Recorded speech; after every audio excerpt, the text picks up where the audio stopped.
सड़कों पर बेसहारा गौवंश, सत्ता मौन क्यों? हल्दूचौड़ से उठी राष्ट्रमाता की पुकार, सरकार को भावनात्मक चेतावनी।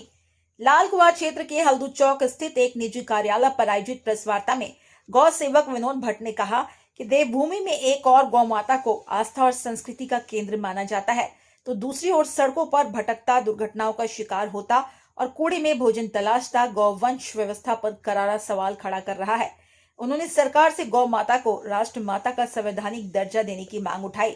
उन्होंने कहा, यदि गौ माता भारतीय सभ्यता, कृषि व्यवस्था और सनातन परंपरा की आधारशिला है, तो फिर वर्तमान में उनकी ये दुर्दशा क्यों? सड़कों पर दम तोड़ती गाय हमारी संवेदनहीनता का प्रतीक बन चुकी है।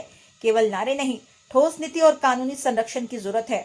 उन्होंने केंद्र सरकार से गौ माता को राष्ट्र माता और उत्तराखंड सरकार से राज्य माता का दर्जा देकर सशक्त कानून बनाने की मांग भी दोहराई। उनके अनुसार यह आंदोलन किसी व्यक्ति विशेष का नहीं, बल्कि सांस्कृतिक स्वाभिमान और नैतिक जिम्मेदारी का विषय है। उन्होंने बताया, वे हरिद्वार से देहरादून तक दंडवत यात्रा कर चुके हैं और देहरादून में आमरण अनशन के माध्यम से भी सरकार का ध्यान आकर्षित किया। उनका कहना है कि संघर्ष सत्ता विरोध नहीं, बल्कि व्यवस्था जागरण का प्रयास है। राजनीति नहीं, राष्ट्र धर्म का विषय है। उन्होंने स्पष्ट किया, गौ माता का सम्मान किसी दल या विचारधारा से ऊपर है। जब तक गौवंश सुरक्षित नहीं होगा, तब तक हमारी संस्कृति सुरक्षित नहीं मानी जा सकती।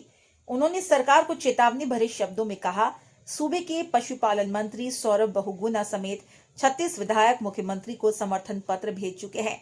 इसके अलावा जनप्रतिनिधि भी उनकी मांग को लेकर साथ है। उन्होंने सरकार से आगामी विधानसभा सत्र में इस प्रस्ताव को सदन में लाने की मांग दोहराई है।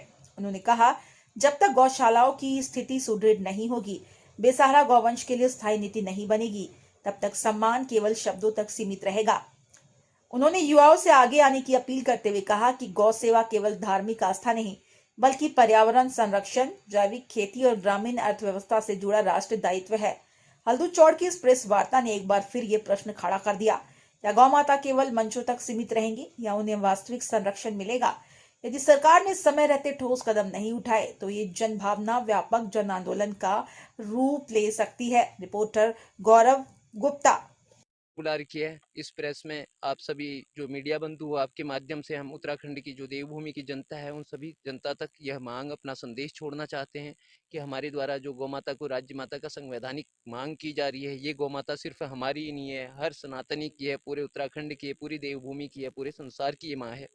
तो इसका जो संरक्षण हो सके, आए दिन हजारों लाखों गैया सड़कों में निराश्रित भटक रही हैं, एक्सीडेंट का, दुर्घटना का कारण बनती हैं। उनसे न जाने कितने परिवार अकाली काल का ग्रास बन जाते हैं टकराकर। उनके घरों में छोटे छोटे बच्चे अनाथ हो जाते हैं, औरतें विधवा हो जाती हैं, छोटे बच्चे रोते चिल्लाते हुए दिखते हैं, उनका भरण पोषण नहीं हो पाता है। उसका सबसे बड़ा कारण क्या रहता है? निराश्रित गौवंश, उससे टकरा के। यदि हम ये मांग कर रहे हैं तो अपने निजी के लिए नहीं कर रहे हैं, और ना ही हमारा किसी राजनीतिक पार्टी से कोई दुश्मनी है और ना ही किसी से मित्रता है। जो भी गौ माता की संरक्षण की जो हम बातें कर रहे हैं, इसके लिए हमें 36 जनप्रतिनिधियों द्वारा, 36 विधायकों द्वारा लिखित समर्थन दिया गया है मुख्यमंत्री जी के नाम कि देवभूमि में, उत्तराखंड में गाय को राज्य माता का संवैधानिक दर्जा देने के लिए आप कष्ट करें। तो हम यही चाहते हैं कि आगामी विधानसभा सत्र में पटल पर इस मुद्दे को रखा जाए और इस पर बहस छेड़ी जाए और गाय को राज्य माता का दर्जा दिया जाए। उसी के लिए प्रेस कॉन्फ्रेंस रखी गई है, जिसके लिए पूर्व में भी हमारे द्वारा बहुत ज़्यादा कठिन से कठिन परिश्रम कर चुके हैं। हम हमारी दंडवत यात्राएं हम कर चुके हैं, ज़मीन में लेट के यात्राएं कर चुके हैं। 15 दिन की एक यात्रा की है, 22 दिन की एक यात्रा की है, 6 दिन तक अन्न जल त्याग उपवास रखा गया है, जिसके बाद सिटी मजिस्ट्रेट द्वारा लिखित आश्वासन दिया गया और हमारे द्वारा देहरादून में अनशन खोला गया।